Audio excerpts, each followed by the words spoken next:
Gamot sa ubo. Pampalusaw ng phlegm.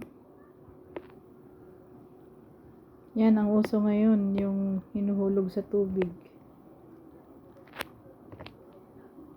Lulusawin sa tubig bago inumin. Clear na. Tapos na ba?